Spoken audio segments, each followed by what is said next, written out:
Sa ngalan ng Ama at ng Anak at ng Espiritu Santo, Amen. ang pagpapala ng ating Panginoong Hesus Kristo, ang pag-ibig ng Diyos Ama, at ang makikipagkaisa ng Espiritu Santo naway sumainyong lahat. At sumayo rin. Mga kapatid, tinipon tayo bilang mga kaanib ng angkan ng Diyos, kaya dumulog tayo sa maawaing Panginoong nagpapatawad ng lubos. Sinugong tagapagpagaling sa mga nagsisisi, Panginoon, kaawaan mo kami. Panginoon, kaawaan mo kami. Dumating na tagapaganyayang mga makasalanay magsisi, Kristo, kaawaan mo kami. Kristo, kaawaan mo kami. Nakaluklok ka sa kanan ng Diyos Ama para ipamagitan kami. Panginoon, kaawaan mo kami. Panginoon, kaawaan mo kami. Kaawaan tayo ng makapangyarihang Diyos, patawarin tayo sa ating mga kasalanan at patnubayan tayo sa buhay na walang hanggan. Amen. Manalangin tayo. Ama naming makapangyarihan, ginagawa mong kami magkaisa ng kalooban. Ipagkaloob mong ang iyong mga utos ay aming mahalin. Ang iyong mga pangako ay hangarin naming tanggapin upang sa anumang pagbabago sa paligid namin, manatiling matatag ang aming loobin sa tunay na kasiyahang matatagpuan sa iyong piling. Sa pamamagitan ni Jesucristo kasama ng Espiritu Santo, magpasawalang hanggan. Amen. Umupo ang lahat.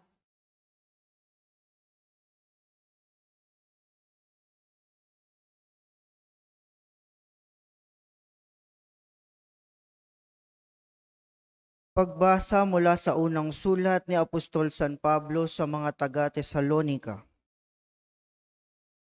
Dahil sa inyong pananalig kay Kristo, mga kapatid, naaliw kami sa gitna ng aming hirap at pagkabalisa. Ang pananatili ninyong matatag sa pananampalataya ang nagpasigla sa buhay namin. Paano kaya namin mapasasalamatan ng sapat ang Diyos sa kagalakang dulot ninyo sa amin? Mataimtin naming idinadalangin araw-gabi na kayo'y muli naming makita at matulungan sa ikagaganap ng inyong pananampalataya. Loobin nawa ng ating Diyos at Ama at ng ating Panginoong Hesukristo na makapunta kami riyan. Palaguin nawa at pag-alabi ng Panginoon ang inyong pag-ibig sa isa't isa at sa lahat ng tao tulad ng pag-ibig namin sa inyo. Kung ito ang mangyayari, palalakasin niya ang inyong loob. Sa gayon, kayo'y mananatiling banal at walang kapintasan sa harapan ng ating Diyos at Ama hanggang sa muling pagdating ng ating Panginoong Hesus kasama ang mga hinirang niya. Ang salita ng Diyos. Salamat sa Diyos. Salmong tugunan ang atin pong itutugon. Pag-ibig mo'y ipadama, aawit kaming masaya. Tayo pong lahat. Pag-ibig mo'y ipadama, aawit kaming masaya. Iyong taong nilikha mo'y bumabalik sa alabok. Sa lupa ay nagbabalik kapag iyong iniutos. Ang 1,000 mga taon ay para bang isang araw. Sa mata mo, Panginoon, isang kisap mata lamang, isang saglit sa magdamag na ito ay dumaraan. Tugon. Pag-ibig mo'y ipadama, aawit kaming masaya. Yamang itong buhay namin maikli lang sa panahon. Itanim sa isip namin upang kami ay dumunong. Hanggang kailan magtitiis na magdusa, Panginoon, kaming iyong mga lingkod na naghihirap sa ngayon. Tugon. Pag-ibig mo'y ipadama, aawit kaming masaya. Kung umagay ipadama ang pag-ibig mo't magpaggiliw, at sa aming buong buhay, may galak ang awit namin. Panginoon naming Diyos, kami sana'y pagpalain, magtagumpay sana kami sa anumang aming gawin. Tugon. Pag-ibig mo'y ipadama, aawit kaming masaya. Tumayo ang lahat. Alleluia,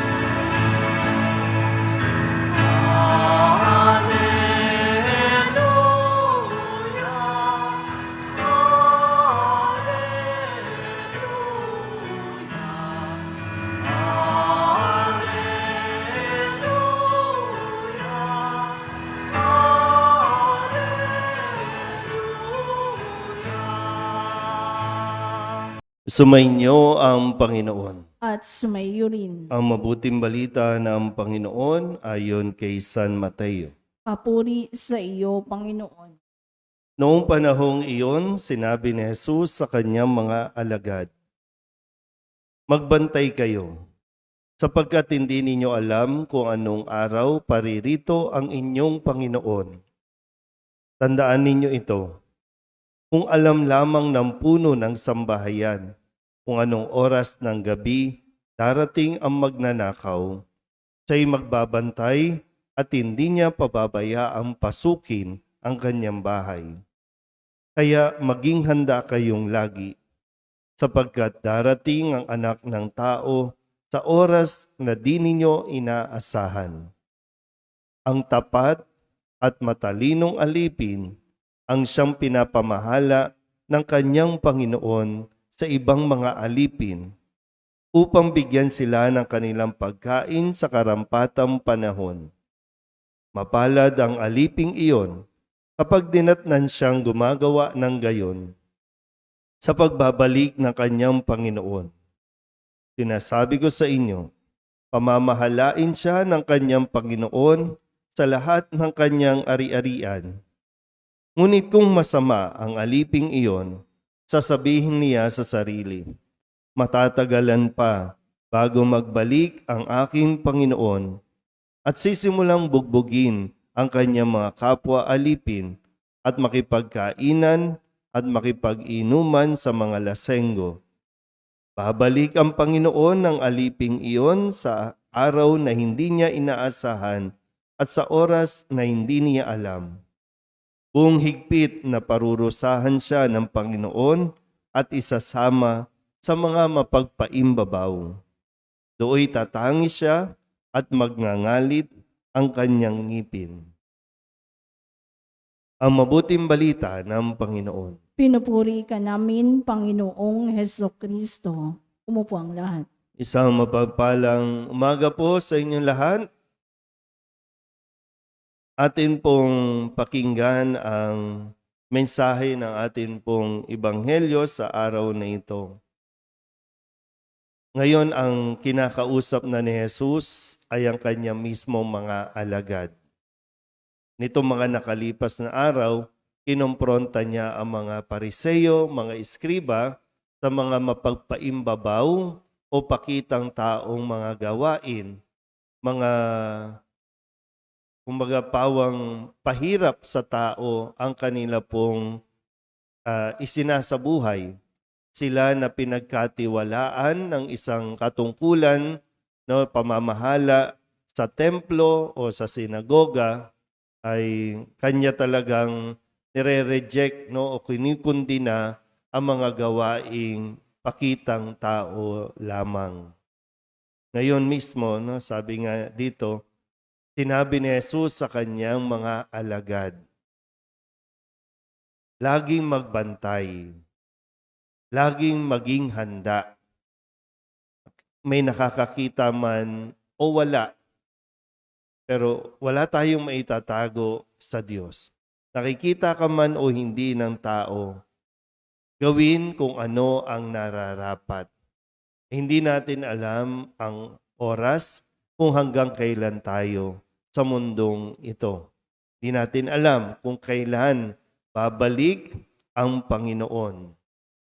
Pero sabi din, no, yung mga taong tapat at matalinong alipin, yun ang inaasahan sa bawat isa sa atin.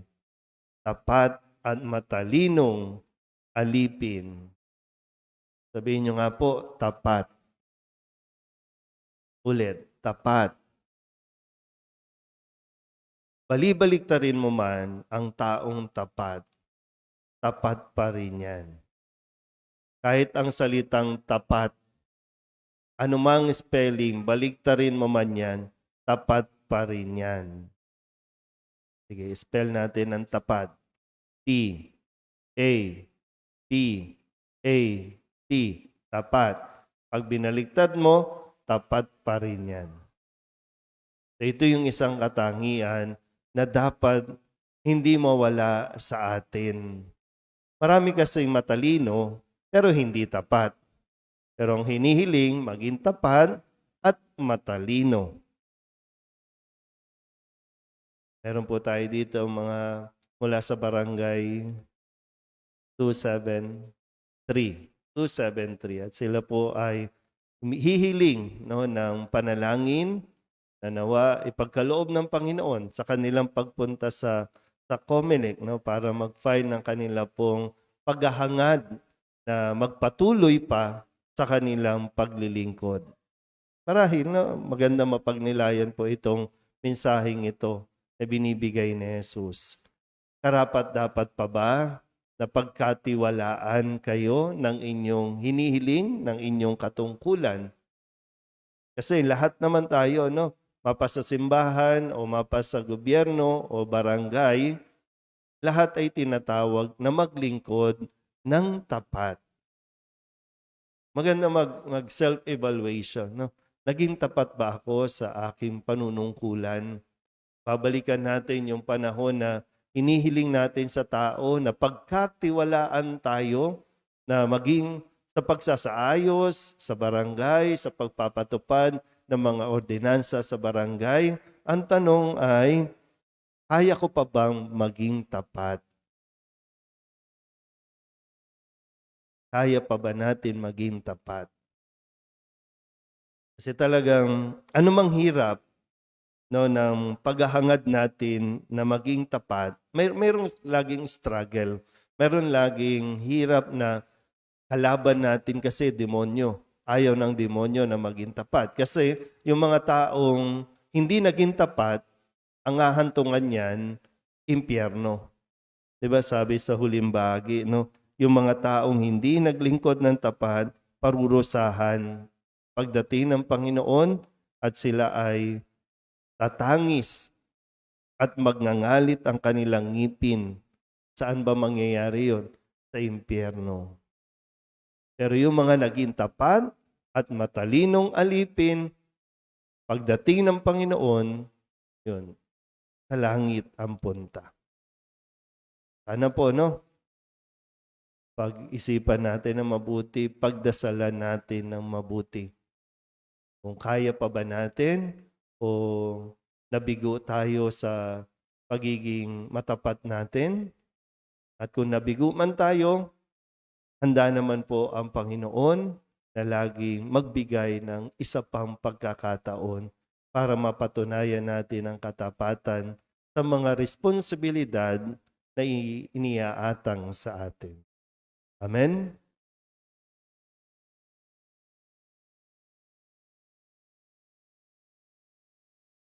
Sa Ebanghelyo, inaatasan tayo ni Jesus na magbantay sa araw ng kanyang muling pagbabalik.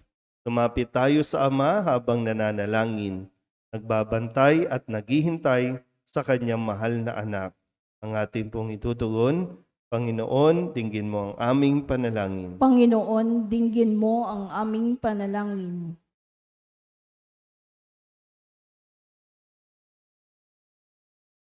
Ang simbahan naway hindi makontento na lamang sa kanyang mga nagawa na, pagkus higit pang ipagpatuloy ang pagpapahayag ng ebanghelyo ng pagbabalik loob at isakatuparan ang kinakailangang pagpapanibago. Manalangin tayo sa Panginoon. Panginoon, dinggin mo ang aming panalangin.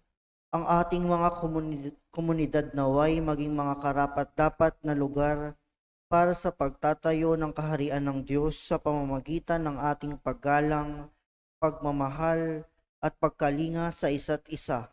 Manalangin tayo sa Panginoon. Panginoon, dinggin mo ang aming panalangin. Tayo naway maging laging handa sa pagdating ng kaharian ng Diyos sa pamamagitan ng ating pananatiling gising at hindi natatakot. Manalangin tayo sa Panginoon. Panginoon, dinggin mo ang aming panalangin. Ang mga may sakit at mga naghihingalo naway matagpuan ang kalooban ng Diyos sa kanilang mga pagsubok at pagdurusa.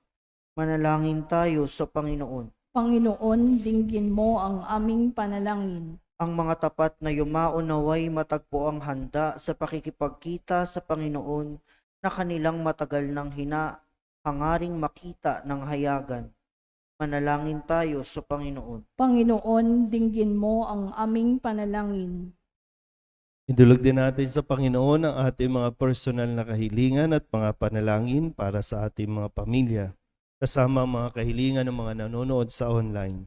Lahat ng mga misang pasasalamat, special na intensyon, agarang paggaling ng mga may sakit, at ang lahat ng mga kaluluwa na inihiling na ipagdasal sa misang ito.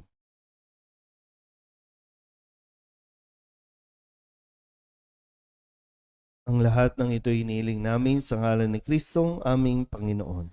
Amen. Umupo ang lahat.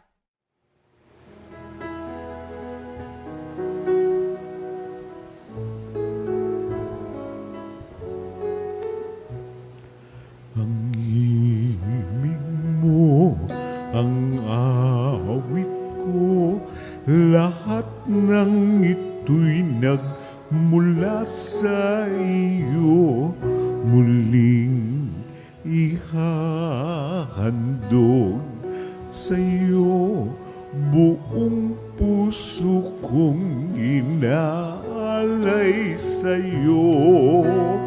O Diyos, o Panginoon, lahat ay biyayang aming inampon, aming buhay at kakayahan. Ito'y para lamang sa iyong kaluwalhatian.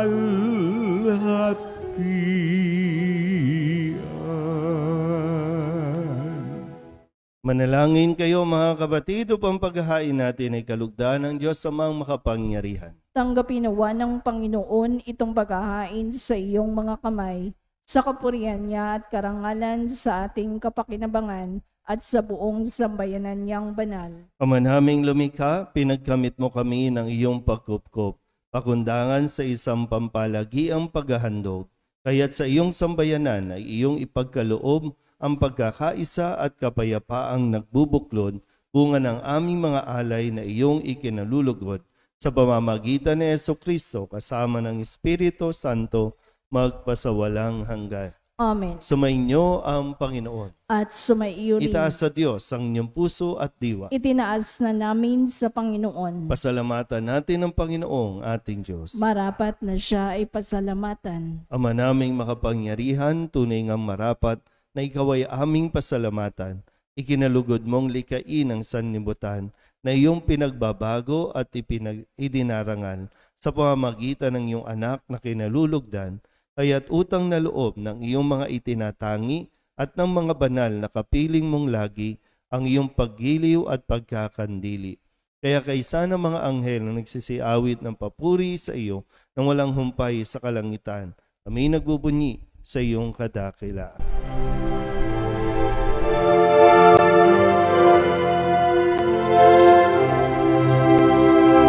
Santo, Santo, Santo, Panginoong Diyos makapangyarihan, napupuno ang langit at lupa ng kalwalhatian mo.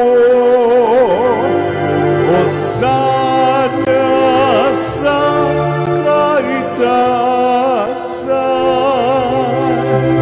pinagpalang na paririto sa ngalan ng Panginoon.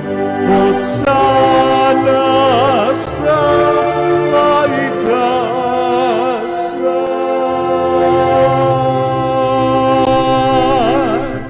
Ama naming banal, ikaw ang bukal ng tanang kabanalan, kaya't sa pamamagitan ng iyong Espiritu, gawin mong banal ang mga kaloob na ito upang para sa aming maging katawan at dugo ng aming Panginoong Heso Kristo. Bago niya pinagtiis ang kusang loob na maging handog, hinawakan niya ang tinapay, pinasalamatan kaniya, pinaghati-hati ni iyon, iniabot sa kanyang mga alagad at sinabi, tanggapin ninyong lahat ito at kanin, ito ang aking katawan na ihahandog para sa inyo.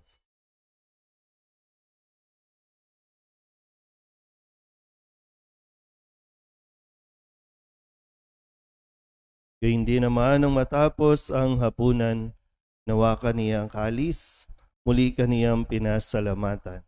Iniabot niya ang kalis sa kanyang mga alagad at sinabi, "Tanggapin ninyong lahat ito at inumin. Ito ang kalis ng aking dugo ng bago at walang hanggan tipan. Ang aking dugo na ibubuhos para sa inyo at para sa lahat sa pagpapatawad ng mga kasalanan. Gawin ninyo ito sa pag-alaala sa akin."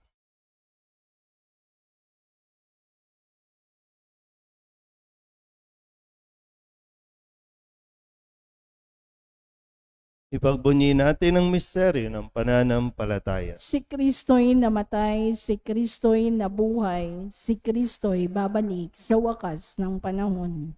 Ama, ginagawa namin ngayon ang pag-alaala sa pagkamatay at muling pagkabuhay ng iyong anak, kaya tinihaalay namin sa iyo ang tinapay na nagbibigay buhay at ang kalis na nagkakaloob ng kaligtasan. Kami nagpapasalamat dahil kami iyong minarapat na tumayo sa harap mo para maglingkod sa iyo.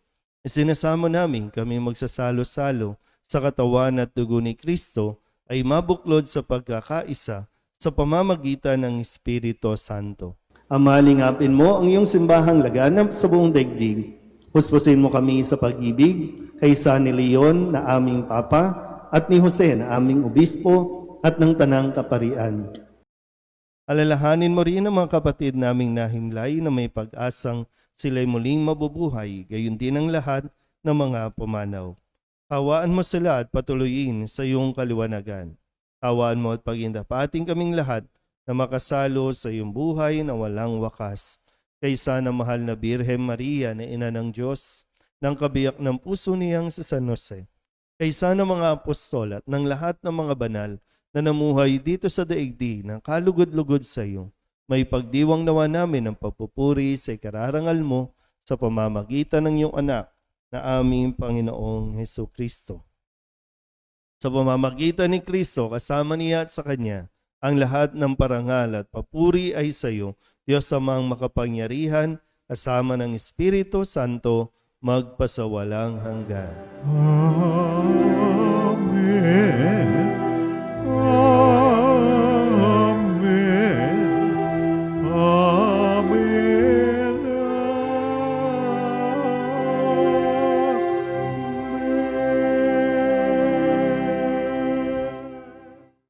Sa tagabili ng mga nakagagaling na utos at turo ni Jesus sa Panginoon natin at Diyos, ipahayag natin ng lakas loob.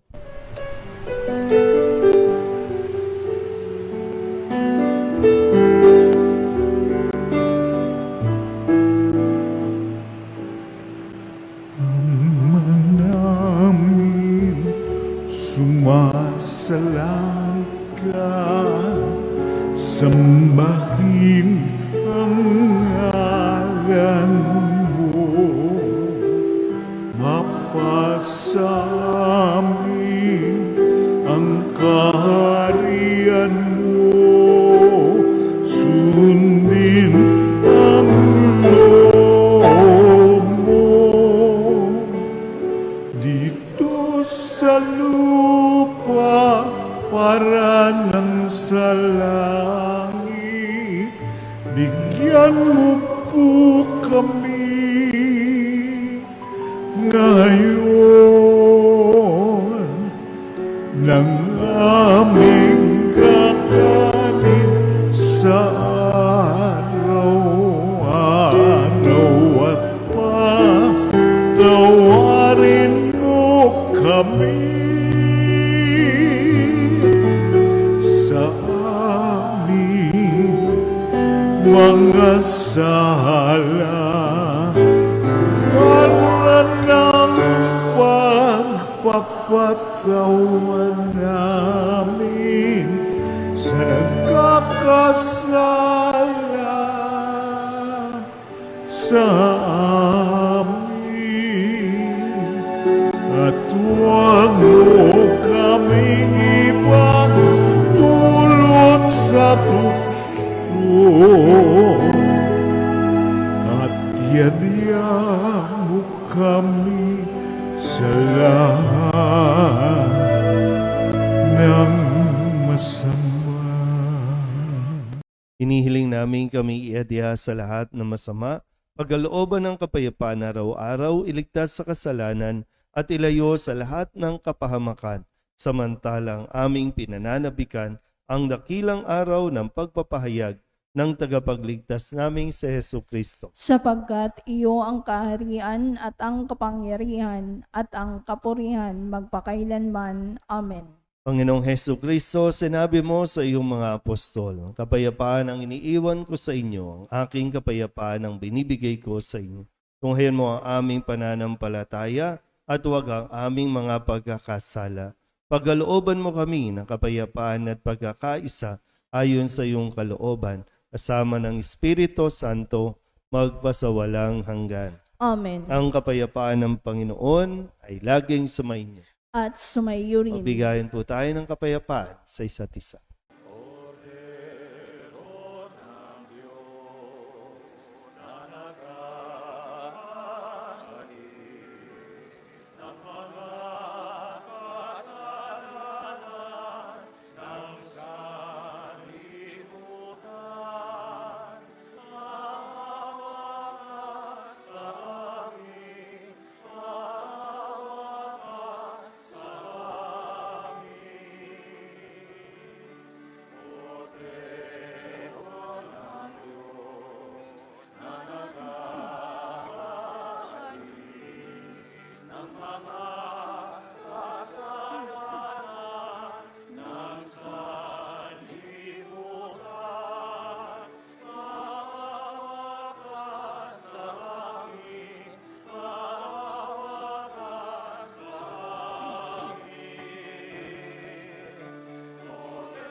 Ito ang kordero ng Diyos. Ito ang nag-aalis ng kasalanan ng sanlibutan. Mapalad ang mga inaanyayahan sa kanyang piging. Panginoon, hindi ako karapat-dapat na magpatuloy sa iyo, ngunit sa isang salita mo lamang ay gagaling.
Manalangin tayo. Ama naming mapagmahal, lubusin mo sa amin ang kagalingang bigay ng iyong pag-ibig na ngayoy ipinagdiriwang at kami naway magkaroon ng ganap na kaunlaran upang sa lahat ng aming pinagkakaabalahan, ikaw ay aming mabigyang kasiyahan sa pamamagitan ni Jesucristo kasama ng Espiritu Santo magpasawalang hanggan. Amen. Sumainyo ang Panginoon At sumaiyo rin. at pagpalain kayo ng makapangyarihang Diyos, Ama at Anak at Espiritu Santo. Amen. Tapos ng banal na misa, humayo tayo sa kapayapaan ni Kristo. Salamat sa Diyos. Ingat po sa inyong pag-uwi.